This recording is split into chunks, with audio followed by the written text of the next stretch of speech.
about anything? No, it's just psychological. Doing 50 miles or doing 65 miles isn't really a big deal. It's the fact that you're going further and further away from home. Furthest point is going to be like 40 miles away from home. Just always have to worry that you get that far out and then you get a flat. Yeah, and that kind of bites. Is there anything you're worried about today, Tito? No, nothing. I'm in a good mood. I prepare for this one. For your dad's birthday ride. Hopefully we achieve the 58 or more. My brother. Rain or shine. Gotta keep the tunes going, baby. Okay. Right, Ron? We gotta keep our tunes going. The stray cat's gonna get us through this.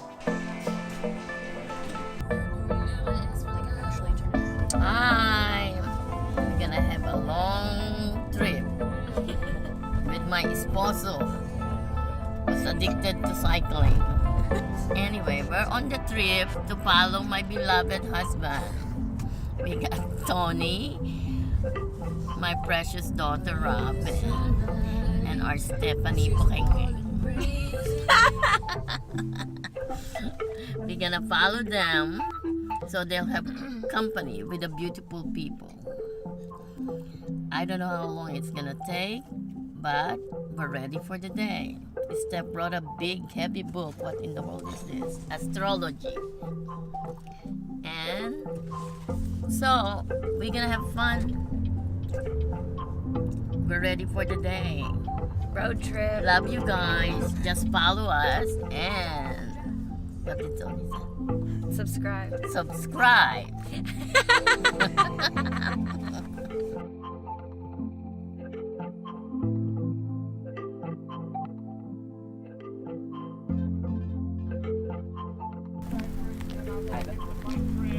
I have a flat tire.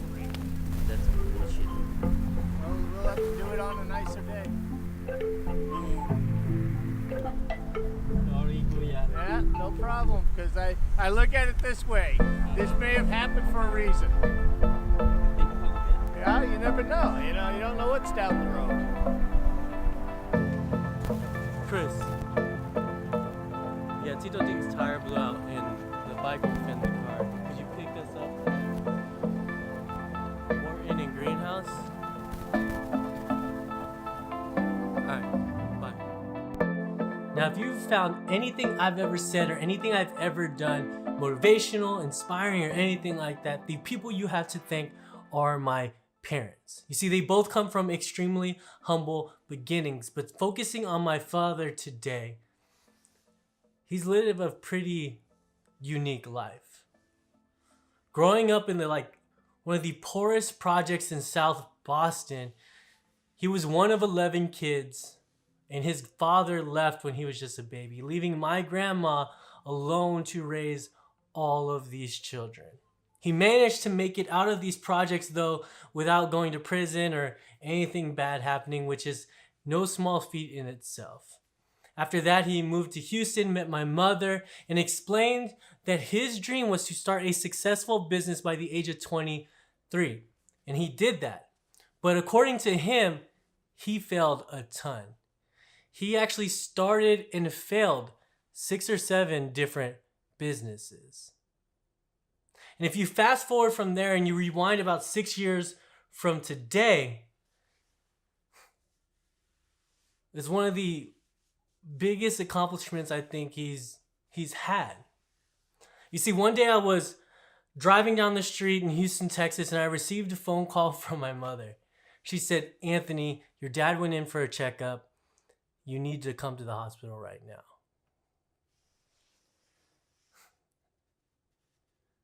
He's having emergency heart surgery, and if you don't make it here before he's in the operating room, you may not get to see him again.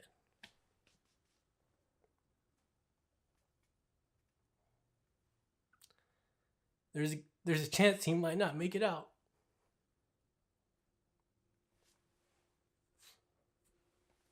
And on that table, his heart actually stopped for several seconds. Lucky for us, he pulled through. But it was a tough time after that. During this time in our life, though, my brother and I were traveling a ton. And after the heart attack, we decided to stay home and help him recover. At the time, he was almost 300 pounds. The only thing active he did really was just like get up and work. And knowing that when he was a kid and growing up in South Boston, he loved cycling. He cycled everywhere. He's cycled through the mountains, everything like that, and would go on month-long bike excursions. I decided to take up cycling myself. And from there, got him to get back into it. And like my mom said, he is addicted to cycling. So today's experience isn't that he was trying to get like a metric century ride in. Honestly, he's rode farther and he's rode longer than that before. Today is a celebration of everything he's accomplished in the life that he's had since the heart attack. It's been something that he's been talking about for like 6 years. And though it didn't end the way he wanted, it actually ended kind of ironically. Makes me kind of laugh. Ended up short.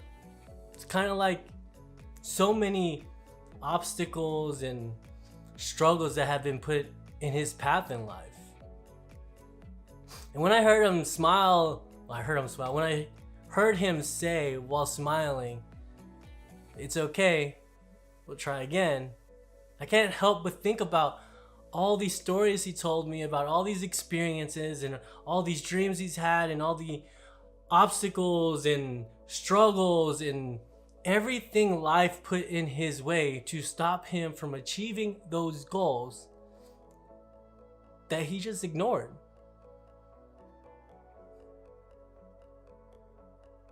I can't help but picture that every time one of these obstacles got in his path, he just smiled and said, "That's okay, we'll try again." And what I took away from today was the fact that life doesn't care how long you've been planning something, how hard you've been working towards it. And you shouldn't worry about that because you have no control over it. You only have control over how you respond to that situation. And when life throws something crazy at you, I hope you have the belief in yourself and the confidence to just smile and say, "That's okay, we'll try again."